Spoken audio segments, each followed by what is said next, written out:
Assalamualaikum warahmatullahi wabarakatuh.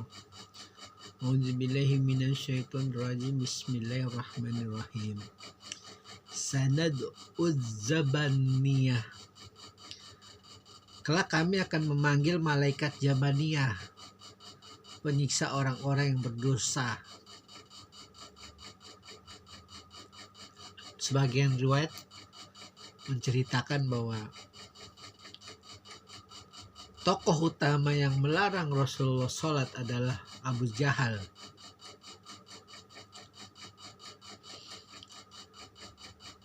Namun dia tetap satu geng juga dengan Abu Lahab, Abu Sufyan dan kawan-kawan.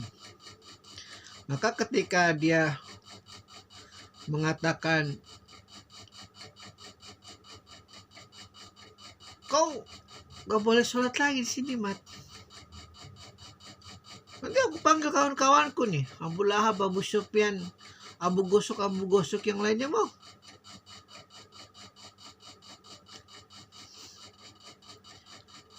Jadi ya,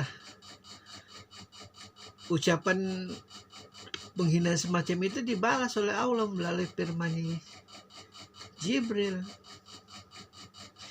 Ada suatu keunikan pada zaman Rasulullah, yaitu bahwa mereka yang dekat dengan Rasulullah, mereka yang lahir dari madrasah Rasulullah, mereka yang senantiasa bercengkrama dengan Rasulullah dengan hati terbuka, pikiran merdeka, dan peniadaan hawa nafsu yang menggebu-gebu, ditundukkan kepada Allah.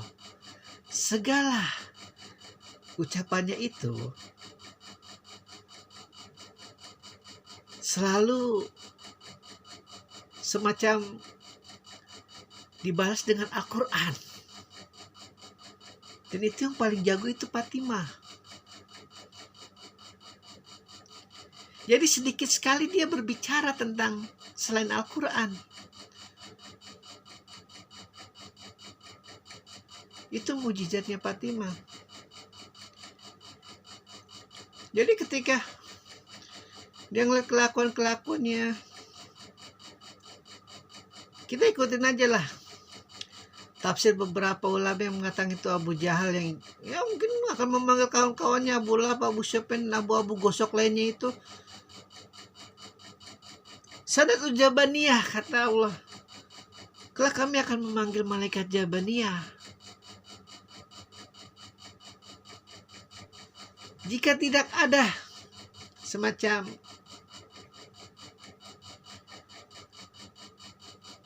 kata balasan dari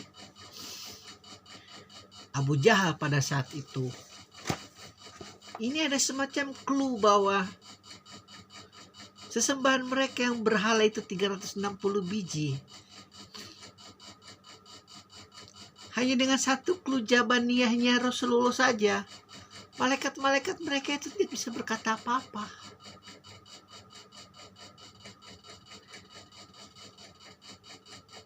Rasulullah lahir dari madrasah Ibrahim, dari madrasah Nuh, dari madrasah Adam. Abu Jahal lahir dari madrasah siapa? Madrasah iblis lanatullah. Maka ketika backingannya itu iblis lanatullah mengawali di belakang itu Abu Jahal, sementara backingannya Rasulullah itu Allah, katakan kepada dia, kelak kami akan memanggil Jabaniyah. Dia manggil teman-temannya, kita akan panggil Jabaniyah. Kicep. Karena bisikan iblis itu udah, Jabaniyah. Rasulullah itu digerakkan oleh Allah, oleh alam semesta.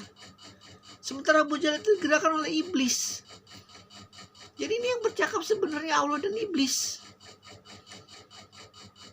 Perwakilannya pada Muhammad dan iblis perwakilan kepada Abu Jahal. Maka ketika iblis mendengar kata Jabaniyah, udah kicep. Pasti takutnya luar biasa. Dia dengan begini ya, malaikat-malaikat itu semacam surga lah. Kita mau menjabarkannya hal seimajinasi apa, itu hanya satu debu yang bisa kita jabarkan. Itu baru malaikat, apalagi Allah. Cukup tahu itu yang bisa mereka yang berdosa nanti di neraka.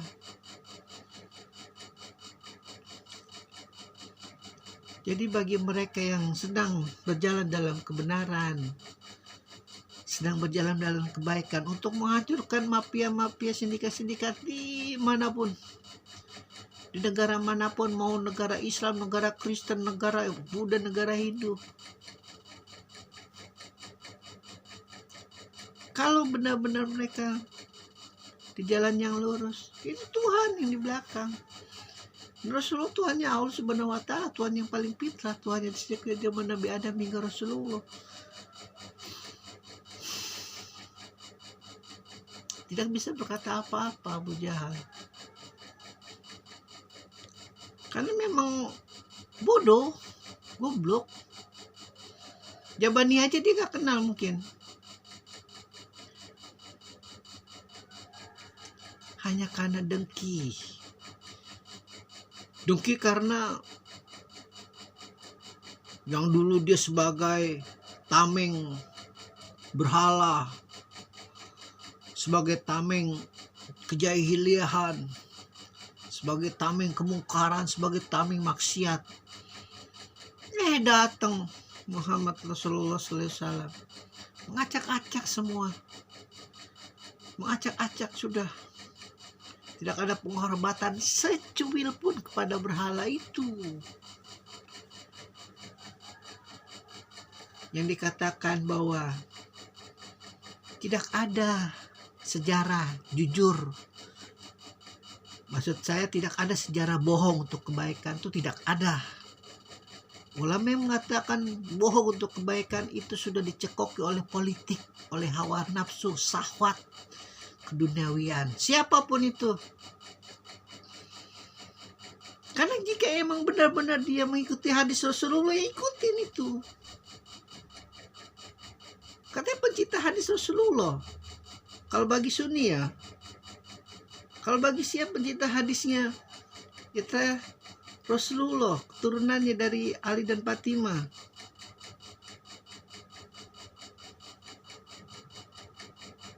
Nabi tidak pernah berkata bohong. Jangan ajarkan umatmu untuk berbohong. Ketika engkau bilang kita boleh berbohong untuk kebaikan, maka dosa umat-umat yang mendengar ucapan-ucapan semacam itu akan ditimpakan kepada kalian.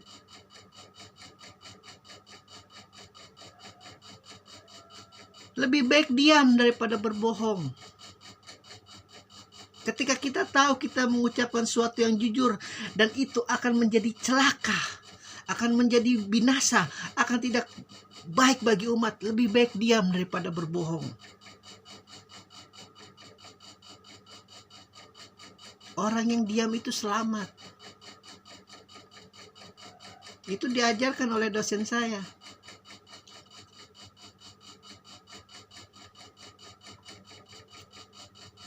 Baik teman-temannya itu pendiam dari sejak zaman SMA, semua jadi. Lebih baik diam. Jika tidak mau berkata benar. Jadi tidak ada itu kata-kata berbohong untuk kebaikan ya. Hoak. Sekali lagi hoak namanya. Karena para nabi, jika benar-benar mengikuti hadis Rasulullah, ikutin dong. Gak boleh berbohong.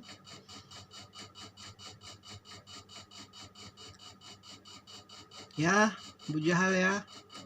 Kenal gak jawabannya? Kalau gak kenal nanti kita ketemu dari penghisaban. By Allah, by Jibril yang menyampaikannya lewat kalam yang suci. Begitu. Ya Allah kalau sudah marah seperti itu. Udah ciptaanku aja satu, Jabaniyah. Itu jadi model 1919 entah dari mana lah.